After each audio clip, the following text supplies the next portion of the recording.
Undefeated na alaga ng top rank promotion na si Keyshawn the Businessman Davis, may kartadang 12 wins, no losses, no draw with 8 knockouts.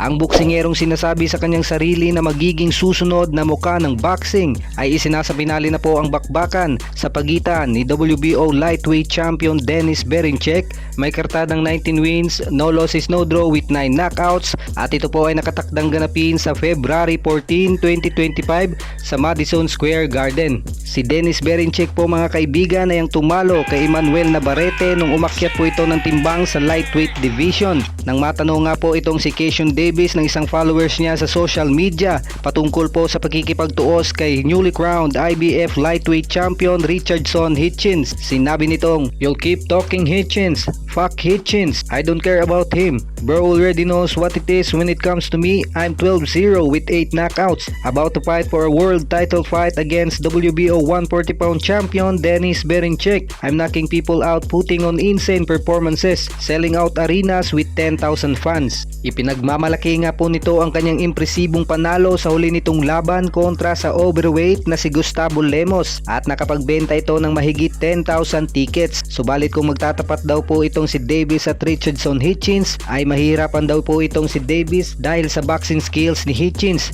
ring IQ at high accuracy.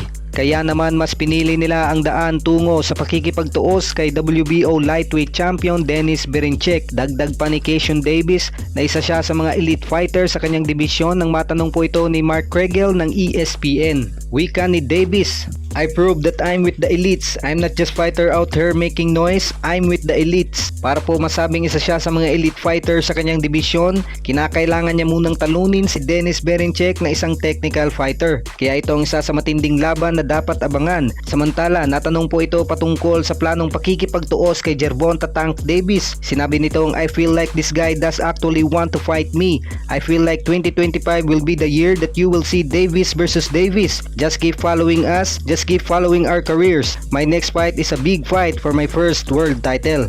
Naniniwala nga po itong papalagan siya nitong si Tank Davis at kumpiyansang tatalunin si Gervonta Tank Davis. Matatanda ang sinabi ni Tank Davis na i-call out niya ang kanyang susunod na makakalaban kapag nanalo po siya sa kanyang paparting na laban kontra kay Lamont Roach. Sa iba pang balita, bumanat po ang mag-amang Lopez tungkol sa sinabi ni Tank Davis na sasampalin niya si Teofimo Lopez pag nagkaharap silang dalawa. Ito po, panoorin po natin mga kaibigan.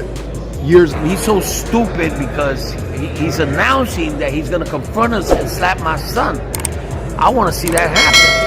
What do you think about that, Teofimo? That's ridiculous. Listen, just let me know when you're going to do it so I have ESPN there, we get a ring, and we do it in the ring. There you go.